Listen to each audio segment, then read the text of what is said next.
꼴초셨대요. 은혜 받고 나서 기분 좋은 마음으로 가서 담배를 꺼내 드셨대요.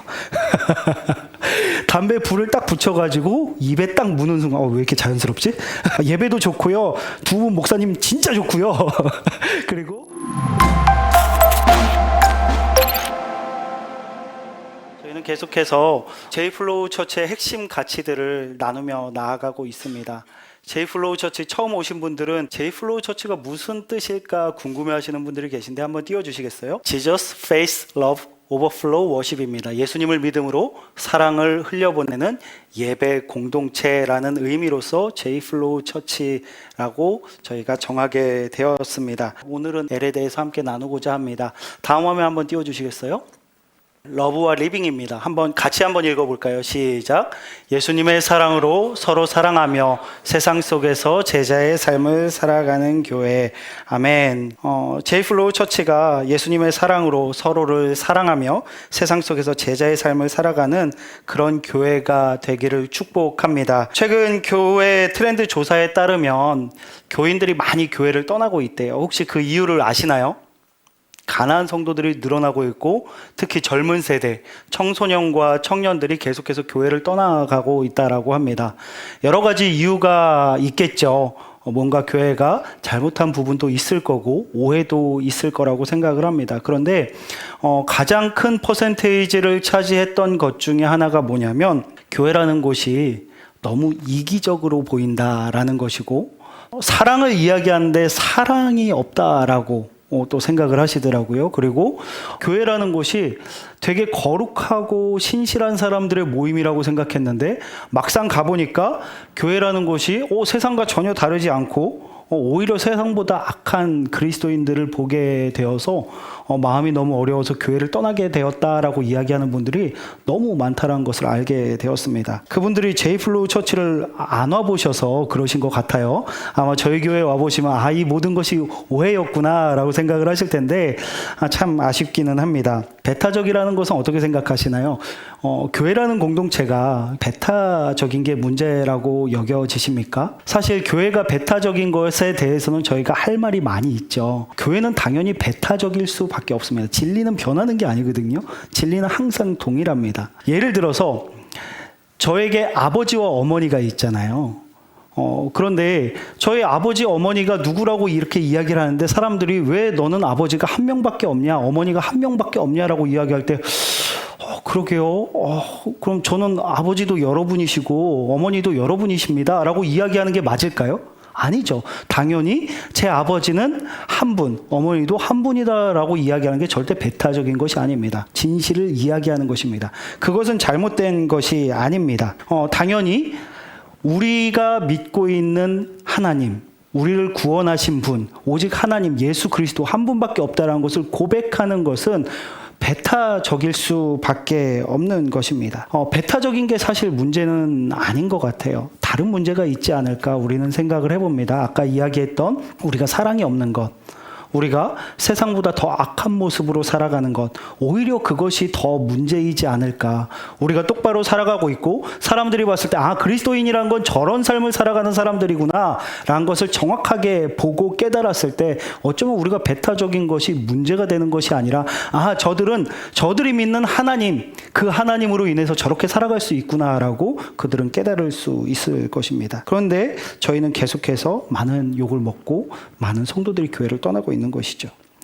사실 초대교회에서도 교회는 욕을 먹었고 그리스도인들은 많은 사람들의 질타를 받아왔습니다. 우리 13절 말씀을 한번 읽어봤으면 좋겠는데요. 13절 함께 읽도록 하겠습니다. 시작. 형제 여러분, 이 세상 사람들이 여러분을 미워할 때 놀라지 마십시오. 성경은 분명하게 이야기하고 있습니다. 세상이 여러분들을 미워할 때 놀라지 마십시오. 이 말은요, 이 당시에도 그리스도인들을 세상 사람들은 미워했다라는 것입니다. 왜 그렇게 그리스도인들을 미워했을까? 우리 오늘 말씀 바로 전에 있는 12절 말씀을 함께 읽도록 하겠습니다. 가인은 자기 동생을 죽였습니다. 자기 동생을 죽인 이유는 자기의 악한 일을 했고 동생은 선한 일을 했기 때문입니다. 가인은 악한 일을 하며 살았는데 동생 아벨이 선하게 하나님의 말씀대로 살아가는 모습이 불편한 거예요. 아마도 가인의 마음 가운데 그런 마음이 있었겠죠. 자기가 잘나면 얼마나 잘났다고, 깨끗하면 얼마나 깨끗하다고 저렇게 거룩한 척을 하고, 또 하나님은 하필 제 재산은 받아주시고 나의 재산은 안 받아주시네. 이 마음 가운데 불편함들이 올라오는 것입니다. 사람들은 유별난 걸 싫어합니다. 살아가다 보니까 조금 우리와 다른 삶을 살아가는 사람들이 정말 존경스럽다 생각하는 그런 사람들도 있는 반면에, 생각보다 많은 사람들은 유별나고 조금 특별하고 우리와 다른 삶을 살아가는 사람들이 불편하게 느껴질 때가 있습니다. 왜냐하면 그 사람을 보면 내가 뭔가 잘못 살고 있는 것 같고, 저 사람은 되게 괜찮은 것 같은데 그 옆에 있으면 내가 불편하게 느껴지기 때문입니다. 남들 다 마시는 술도 안 마시고 담배도 안 피고 음란함을 피하고 거룩하고 신실하게, 주일날은 다 같이 모임 좀 하자 그러는데 저는 교회 가야 돼요 라고 하면서 그 모임에도 나오지 않고, 이런 모습들을 보면 불편함을 느끼는 것이죠. 그런데 이런 이유 때문에 만약에 저희들이 욕을 먹고 있다면 하나님께 칭찬받으실 것입니다. 우리가 그런 이유로 욕을 먹고 있다면 우리가 신앙생활을 잘하고 있는 것이고 믿음을 잘 지켜내고 있는 것이고, 우리가 정말 믿음 가운데 살아가고 있기 때문에 죄악 가운데 있는 사람들이 볼 때, 혹은 잘못된 삶을 살아가는 사람들이 볼 때 불편하고 밉상으로 보이는 것은 어찌 보면 당연한 일일 것입니다. 그것을 성경은 분명하게 이야기하고 있는 거예요. 그것 가지고 너무 걱정하지 마라. 원래 빛 가운데 거하면 어둠이 바라볼 때 불편하고 그것이 싫은 게 정상이다라고 말씀하고 있는 것입니다. 그런데 종종 저희가 살아가다 보면 그런 불편한 시선들, 남들이 나를 그리스도인이라고 평가하는 것에서 부정적으로 나를 평가하는 게 불편한 마음들이 생겨날 때가 있습니다. 특히 대학생들이 종종 그런 것 같은데, 처음 그 신입생 환영회를 갔는데 선배들이 저한테 일로 와봐 그러면서 자기소개 해보라 그래서 막 이렇게 자기소개를 했더니 술을 한 잔 딱 따라주는 거예요. 마셔 그러는 거예요. 그래서 죄송합니다, 제가 교회 다녀서 못 마실 것 같습니다. 그랬더니 선배들이 되게 기분 나빠하더라고요. 그러고서 선배 한 분이 저를 끌고 나갔어요. 그래가지고 막 혼내시고 제가 끝까지 안 마신다니까 따귀를 때리는 거예요. 그걸 주변에서 이렇게 몇 명이 봤어요.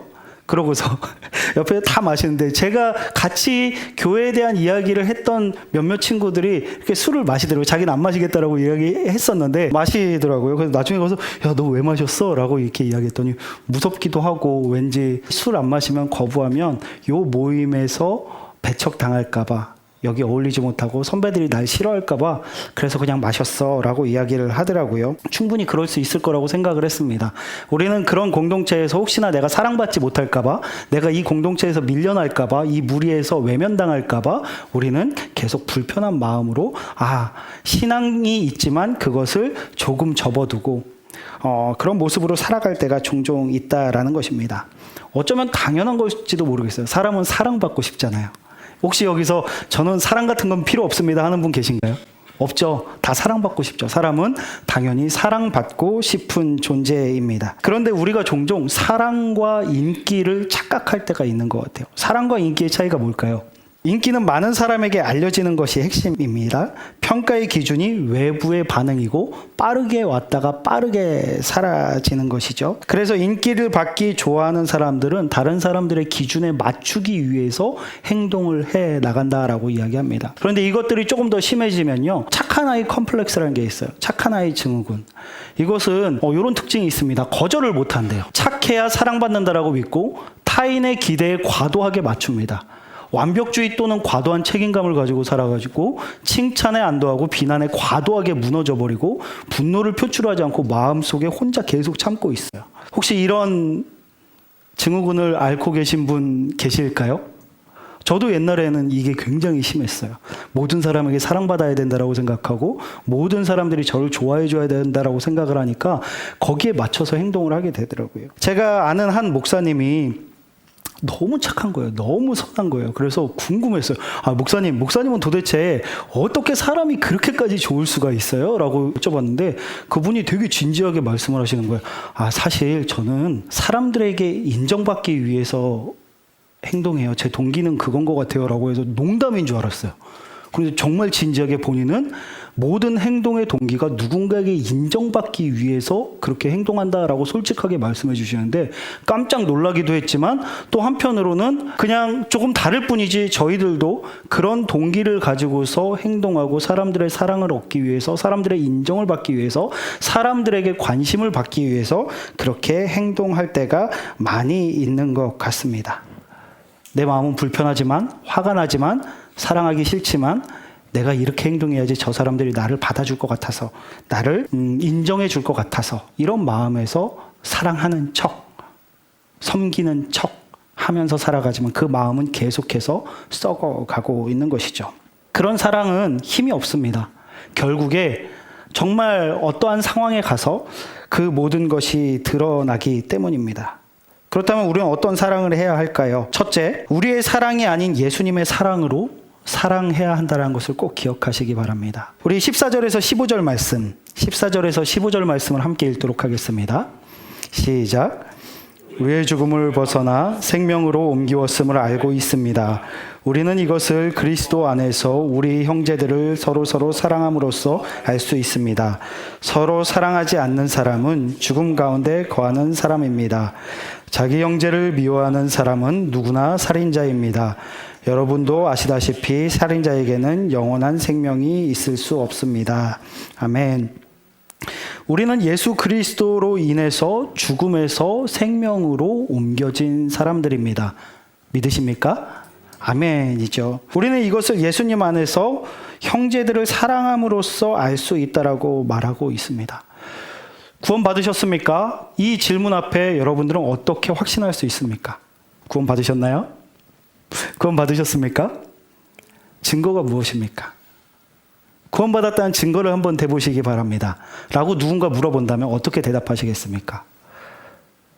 저는 믿습니다 라고 대답하실 수도 있겠죠. 하지만 오늘 성경에서 뭐라고 말씀하고 있냐면요, 구원받은 그 증거가 내가 사랑할 수 없는 사람들을 사랑하고 있는 것, 이것이 구원받은 증거다라고 말씀하고 있는 것입니다. 어떻게 누군가를 사랑하고 있는 것이 구원받은 증거가 될 수 있겠습니까? 요한일서 4장 10절 말씀 우리 함께 읽었으면 좋겠는데요. 요한일서, 우리가 하나님을 사랑한 것이 아니요 하나님이 우리를 사랑하사 우리 죄를 속하기 위하여 화목제물로 그 아들을 보내셨음이라. 사랑하는 자들아, 하나님이 이같이 우리를 사랑하셨은즉 우리도 서로 사랑하는 것이 마땅하도다. 아멘. 사랑은요, 우리 안에 있는 것이 아니라 예수 그리스도의 사랑이 우리 안에 심겨질 때 사랑할 수 있는 것입니다. 예수 그리스도께서 십자가에 달려 돌아가시며 예수 그리스도께서 죽을 수밖에 없는 우리들을 위해서 그 고통과 고난, 그 수치를 당하시고 십자가에 달려 돌아가셨습니다. 여러분, 다른 사람을 위해서 그렇게 목숨을 던지실 수 있겠습니까?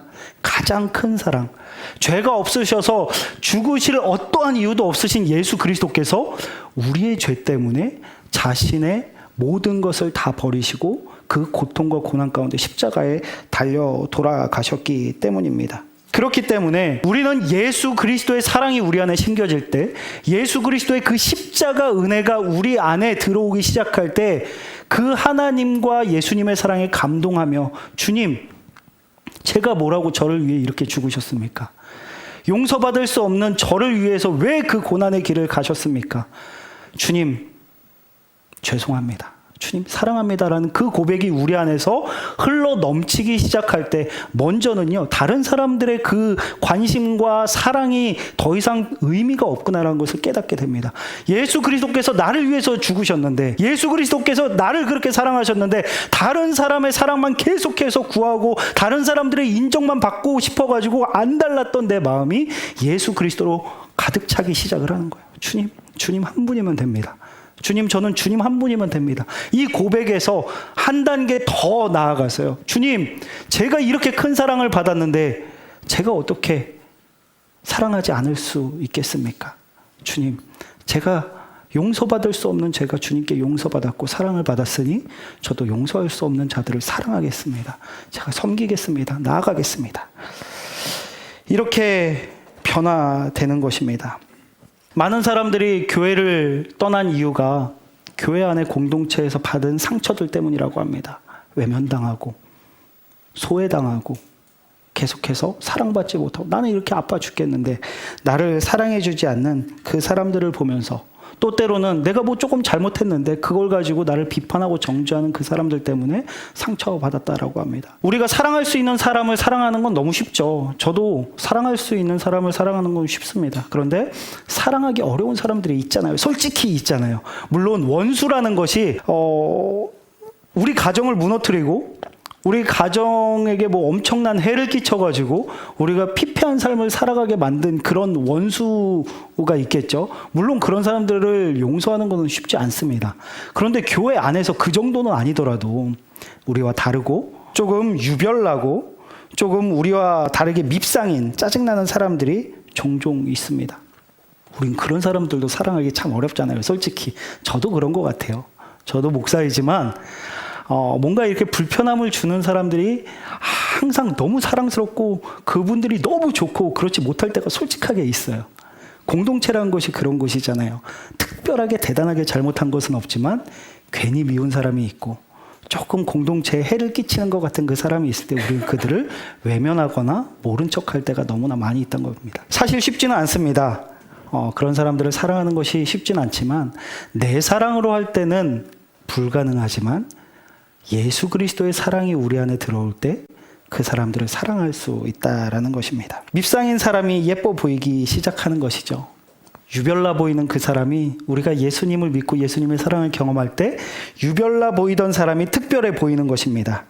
짜증나게 하는 그 사람이 너무나 사랑스럽게 느껴지는 것이죠. 예수 그리스도의 사랑이 우리 안에 들어올 때 우리는 예수 그리스도의 사랑으로 인해서 사랑할 수 있는 것입니다. 우리의 사랑은 부족합니다. 우리의 사랑은 연약합니다. 그러나 예수님께서 우리 안에 들어오실 때 우리는 그제서야 예수 그리스도의 사랑으로 사랑할 수 있게 되는 것을 믿으시기 바랍니다. 우리 한번 옆에 있는 분들에게 한번 고백해 봤으면 좋겠어요. 예수님의 사랑으로 사랑합니다. 어색하시죠? 그래도 한번 해보세요. 다시 한번 고백해 볼게요. 웃으면서 예수님의 사랑으로 사랑하겠습니다.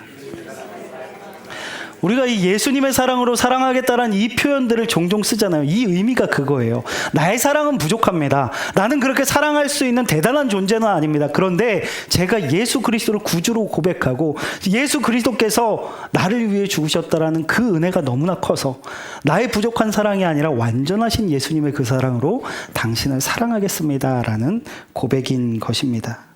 완전하신 예수 그리스도의 사랑으로 사랑하는 제이플로우 처치 모든 성도들이 되시기를 예수님의 이름으로 축복합니다. 두 번째는 입이 아닌 행함으로 사랑해야 하는 것입니다. 17절에서 18절 말씀.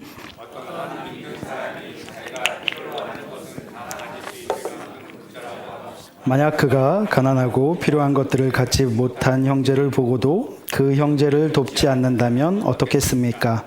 그는 마음속에 하나님의 사랑이 없는 사람일 것입니다.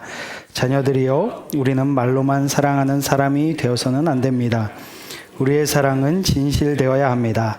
그리고 우리는 행함으로써 그 사랑을 보여야 할 것입니다. 아멘. 우리 주변에는 어려움을 겪고 있는 사람들이 많이 있습니다. 우리 공동체 안에도 분명히 있을 것입니다. 그런데 종종 우리 주변에 있는 도와야 하는 분들, 눈물 흘리는 분들, 아파하는 분들을 보고서 외면할 때가 있는 것입니다. 요한 사도께서는 그렇게 말씀하고 있는 거예요. 말과 입으로만 사랑하는 것이 아니라 행함과 진실함으로 사랑해야 한다라고 말씀하는 것입니다. 남자분들이 착각하는 게 있어요. 아내분에게 사랑한다라고 고백하십니까? 하시나요? 보통 그렇게 착각하세요. 아니, 그걸 꼭 말해야 돼? 그걸 말하지 않아도 당연히 느껴지는 거 아니야? 자, 아내분들께 여쭤보겠습니다. 느껴지시나요?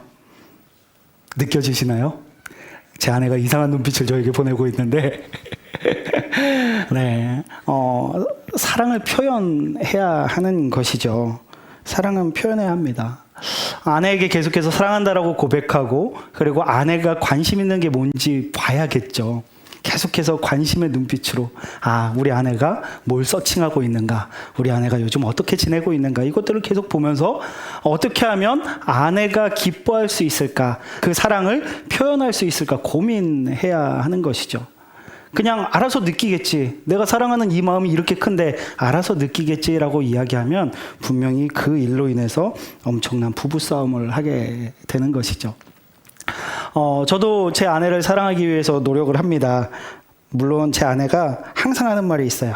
성도들에게 하는 거 반만 나한테 해도 행복할 거라고 이렇게 이야기를 하는데, 저도 항상 아내가 뭘 좋아할까, 요즘 힘들지 않을까라고 생각을 하면서 어떻게 하면 제 사랑을 표현할 수 있을까.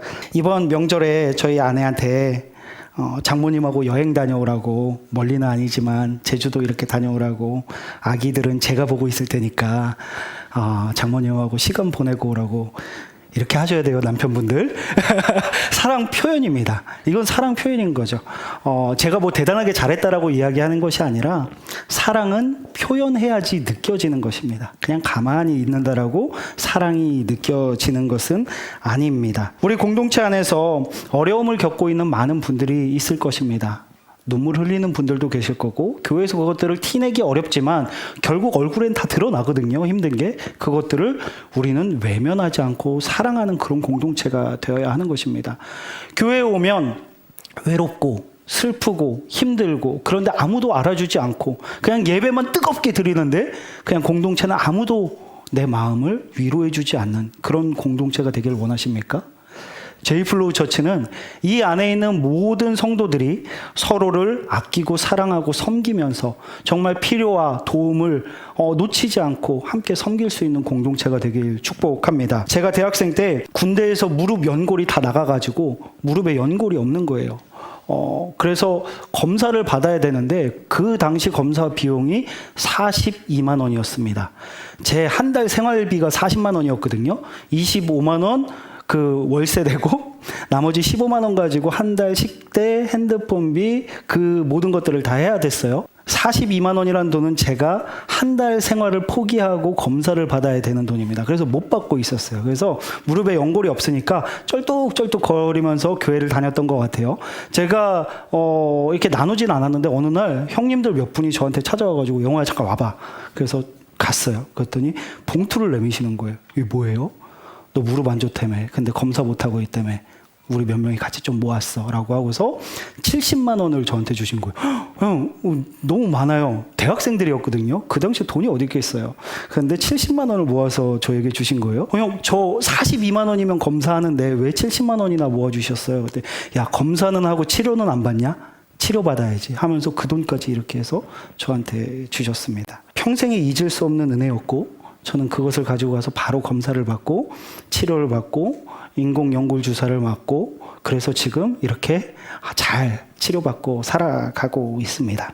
저희 교회가 그렇게 됐으면 좋겠어요. 단순히 누구에게 물질을 흘려보내는 것만 이야기하는 것이 아닙니다. 때로는 누군가는 눈물 흘리고 있을 것이고, 누군가는 아파하고 있을 것이고, 누군가는 사랑이 필요할 수도 있고, 누군가는 정말 얘기하지 못하지만 와서 누군가가 옆에서 손 한번 잡아줬으면 하는 그런 외로움 가운데 빠져 계신 분이 계실지도 모르겠습니다. 제이플로우 처치는 말과 입으로만 사랑하는 교회가 아니라 행함과 진실함으로 사랑할 수 있는 교회가 되길 축복합니다. 누군가가 제이플로우 처치에 대해서 그 교회 어때요? 가보니까 어때요? 그러면 예배도 좋고요. 두 분 목사님 진짜 좋고요.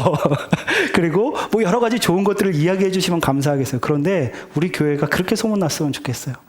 진짜 사랑하는 공동체. 정말 행함으로 사랑하고 서로를 아끼고 돌보는 공동체. 외로우시면 우리 교회 와보세요. 힘드시면 우리 교회 와보세요. 우리 교회 오면 그 외로움이, 힘듦이, 아픔이 정말 이 공동체 안에서 다 회복될 거예요 라고 자신 있게 말할 수 있는 제이플로우 처치가 되길 예수님의 이름으로 축복합니다.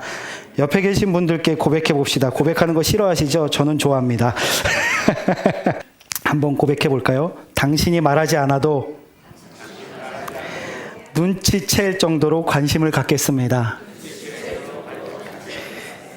힘들 땐 제게 기대세요. 제가 더 사랑하겠습니다. 아멘. 사랑받기 위해 사는 존재들이 많이 있지만요, 우리는 사랑하기 위해 살아가는 제이플로우 처치가 되었으면 좋겠습니다. 뜨겁게 사랑하고 서로를 아끼고 섬기면서 이곳에만 오면 그 마음의 모든 질병들이 예수 그리스도의 사랑에 근거한 사랑의 공동체를 통해서 회복될 수 있기를 축복합니다. 아멘. 세 번째는요, 세상 속에서 제자의 삶을 살아가야 합니다. 24절 말씀을 함께 읽겠습니다. 시작. 하나님의 명령을 지키는 사람은 하나님 안에서 살게 되고 하나님도 그 사람 안에 거하시게 됩니다. 하나님께서 우리 안에 거하신다는 사실을 어떻게 알 수 있습니까? 우리는 그것을 하나님께서 우리에게 주신 성령으로 알 수 있습니다. 아멘. 예수 그리스도의 사랑을 살아내는 것, 예수 그리스도의 사랑은요, 우리 삶에서 말씀대로 살아내는 것으로 연결이 됩니다. 그 사랑이 예수 그리스도로부터 시작되었기에 그 예수 그리스도께서 기뻐하시는 삶을 살아갈 수 있다라는 것입니다. 하나님의 명령을 지키는 사람, 하나님의 말씀대로 살아내는 사람은요, 하나님 안에서 살게 되고 하나님도 우리 안에서 사신다라고 말씀하고 있습니다. 하나님의 말씀대로 살아가고 계십니까? 하나님께서 여러분 안에 거하고 계십니까? 우리가 정말 말씀대로 하나님의 뜻대로 살아간다면 하나님께서 우리 안에 거하신다라고 말씀하고 있습니다. 요한일서 2장 5절에서 6절 말씀에 이렇게 나와 있어요. 함께 읽도록 하겠습니다. 시작.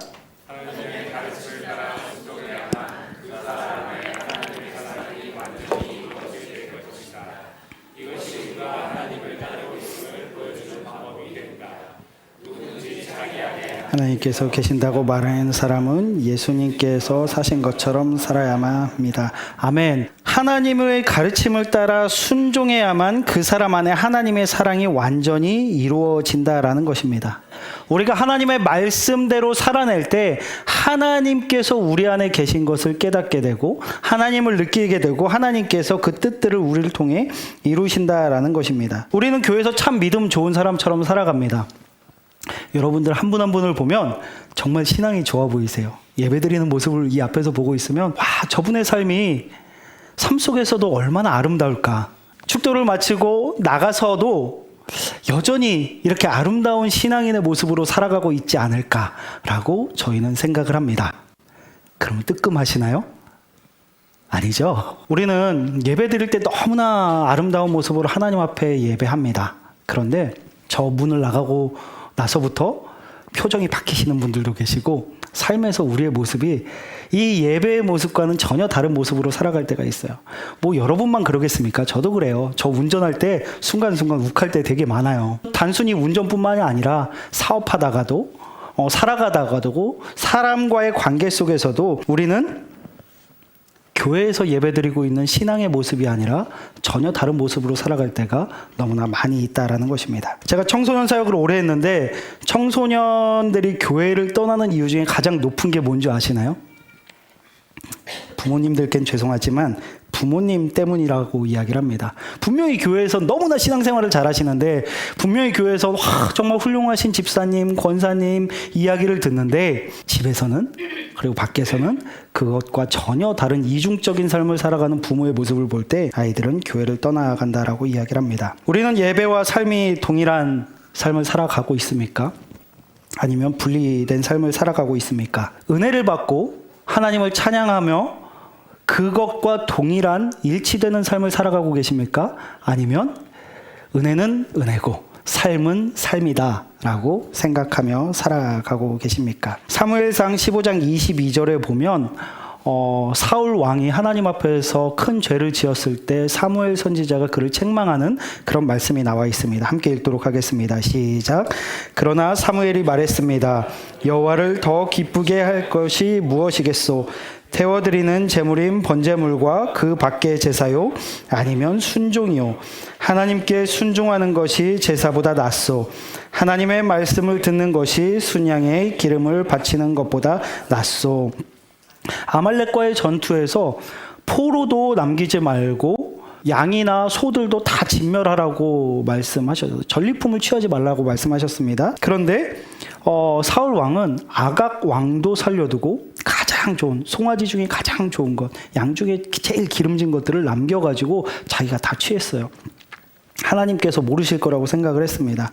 하지만 사무엘 선지자가 와서 하나님의 뜻을 전한 것이죠. 태워드리는 제물인 번제물과 그 제사보다 순종을 하나님께서 기뻐하신다는 것을 사울 왕에게 말씀하셨습니다. 예배 중요합니다.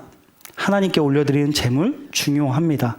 하지만 그것이 다가 아니라는 것이죠. 가장 중요한 것은 뭐죠?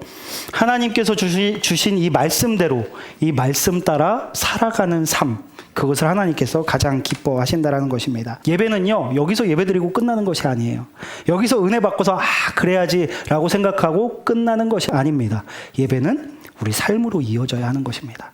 나는 삶에서 은혜 받은 대로 살아가고 있는가? 나는 하나님께서 말씀하신 대로 살아가고 있는가? 우리 삶을 돌아봐야 하는 것입니다. 다시 한번 3장 24절 말씀을 한번 읽도록 하겠습니다. 함께 읽겠습니다. 시작. 하나님의 명령을 지키는 사람은 하나님 안에서 살게 되고 하나님도 그 사람 안에 거하시게 됩니다. 하나님께서 우리 안에 거하신다는 사실을 어떻게 알 수 있습니까? 우리는 그것을 하나님께서 우리에게 주신 성령으로 알 수 있습니다. 예수님을 믿을 때 성령께서 우리 안에 거하십니다. 우리 안에 성령, 그 거룩한 영이 우리 안에 들어오실 때 우리가 그 인도하심을 따라 살아갈 수 있는 것입니다. 성령이 우리 안에 계실 때 우리는 죄가 불편해지는 것입니다. 사랑과 동일한 원리예요. 사랑이 우리 안에, 예수 그리스도의 사랑이 우리 안에 느껴지고 깨달아지고 경험되기 시작할 때 사랑할 수 없는 사람들을 사랑하게 되듯이 이 말씀이, 성령이, 거룩한 영이 우리 안에 임하게 될 때 우리는 죄의 자리가 불편해지기 시작하는 것입니다. 우리가 구원받았다라는 그 증거, 또 하나의 증거가 뭐냐면 우리가 그동안 즐겨하고 아무렇지도 않게 누렸던 그 죄의 자리가 더럽게 느껴지기 시작하는 거예요. 이걸 여러분 어떻게든 이겨보겠다라고, 내가 이걸 어떻게든 끊어낼 거야 라고 했을 때 3일 이상 지켜내신 분 계십니까? 쉽지 않습니다. 며칠은 어떻게든 그것들을 이겨볼 수 있습니다. 그러나 결국 또 넘어집니다. 우리는 어떻게 그것들을 이겨낼 수 있을까? 내가 하는 것이 아니라 성령님께서 하셔야 되는 거예요. 우리 안에 예수 그리스도께서, 성령께서 임하실 때 우리가 억지로 하는 것이 아니라 성령으로 인해서 그 죄악들을 거부하게 되는 거예요. 싫어지게 되는 거예요. 저희 아버지가 젊으셨을 때 본인 표현이에요. 꼴초셨대요. 하루에 2갑씩 매일매일 담배를 피셨다라고 합니다. 저희 아버지 지금 장로님이시거든요. 그런데 매일 그렇게 피셨대요. 그 담배를 끊으려고 하는데 안 끊어지더래요. 아무리 노력을 해도 그냥 하루 이틀 있다가 다시 금연에 매일 실패하고 그렇게 살아가고 계셨는데 교회에서 신앙생활을 하다가 어느 날 하나님을 만나게 된 거예요. 예수님을 인격적으로 만나고 고백하게 된 거예요. 그리고 은혜 받고 나서 기분 좋은 마음으로 가서 담배를 꺼내 드셨대요. 담배 불을 딱 붙여가지고 입에 딱 무는 순간, 왜 이렇게 자연스럽지? 네, 입에 딱 이렇게 무는 순간 그 담배 냄새가 너무 역겨워서 필 수가 없어서 너무 깜짝 놀라셨더라고요. 그 이후로 담배를 피고 싶어도 역겨워가지고 피질 못하셔서 담배를 스스로 끊은 것이 아니라 하나님께서 끊게 해주셨다라고 저희 아버지가 고백을 하시더라고요. 저희가 못해요. 죄의 자리는 너무나 달콤하고 너무나 즐겁고 우리에게 많은 것들을 주어주기 때문에 우리가 할 수 없습니다. 그런데 성령께서 우리 안에 계실 때 우리는 죄를 이겨낼 수 있는 것입니다. 우리가 하는 것이 아니라 하나님께서 하시는 것입니다. 순종이라는 것은요, 의무 조항이 아니에요. 예수 그리스도의 사랑이 만들어낸 결과입니다. 시키지 않아도 하게 되는 사랑의 반응이 바로 우리가 할 수 있는 순종, 우리가 하지 못하는 그 순종이 우리가 정말 예수 그리스도를 사랑하고 그 은혜를 경험하게 될 때 자연스럽게 우리 삶 가운데에서 나오게 되는 것입니다. 순종은 내가 애써서 만들어낼 수 없습니다. 예수님을 사랑해야만 순종할 수 있는 것입니다. 혹시나 나는 왜 이렇게 순종하지 못할까? 내 삶은 왜 계속 내가 받은 은혜와 다른 삶을 살아갈까? 나는 왜 이 죄가 너무나 달콤할까? 생각되시는 분들은요, 어떻게든 그걸 끊어야겠다라고 생각하지 마시고 하나님께로 달려가시길 바랍니다. 예수 그리스도를 붙잡고 예수 그리스도를 의지할 때 그 십자가 은혜가 내 삶에 들어오기 시작할 때 우리는 죄를 이길 수 있는 능력이 생겨나는 것입니다. 내가 하는 것이 아닙니다. 하나님께서 하시는 것입니다. 사랑도 예수님을 통해서 할 수 있고요. 순종도 예수님을 통해서 할 수 있는 것임을 믿으시기 바랍니다. 말씀을 마무리하겠습니다. 제이플로우 처치 성도 여러분, 우리가 진리를 따른다고 욕먹는 것은 괜찮습니다. 진리를 따른다라고 욕먹는 것은 하나님께서 칭찬하실 일이에요. 그걸 가지고 걱정 안 하셔도 됩니다. 사람들이 좀 미워하면 어떻습니까? 하나님 말씀대로 살아가고 있는데요. 기뻐하셔야죠. 그런데 사랑이 없다고 욕먹으면 안 되지 않겠습니까? 교회라는 곳이 사랑이 없는 곳이다. 사랑이 느껴지지 않는다. 나는 거기서 너무나 많은 상처만 받고 아무도 나를 신경 쓰지 않는다. 이런 얘기를 들으면 저희 좀 자존심 상해야 하지 않겠습니까? 예수님께서는 우리를 살리시기 위해 목숨까지 다 버리셨는데 우리는 그렇게 아까워하고 그렇게 불편해하고 누군가가 상처를 받든 말든 외롭든 말든 그냥 외면하고 살아가고 있다면 예수님께서 어떤 마음이 드시겠습니까? 우리가 서로 아끼고 사랑했으면 좋겠습니다. 서로를 돌아봤으면 좋겠습니다. 눈물을 닦아주는 공동체가 되었으면 좋겠습니다. 우리 안에 오면 그 사랑으로 회복되는 교회가 되길 축복합니다. 말씀대로 살아내시길 바랍니다. 예배와 삶이 분리된 삶이 아니라 일치된 삶을 살아가시기 바랍니다. 그 모든 시작은 예수 그리스도의 십자가 사랑에 있음을 믿으시기 바랍니다. 우리의 사랑은 부족하고 우리의 삶은 연약하지만 주님의 십자가 사랑을 경험할 때 사랑하고 살아낼 수 있음을 믿으시기 바랍니다. 예수님의 사랑으로 사랑하고 예수님의 말씀대로 살아내는 제이플로우 처치가 되길 예수님의 이름으로 축복합니다.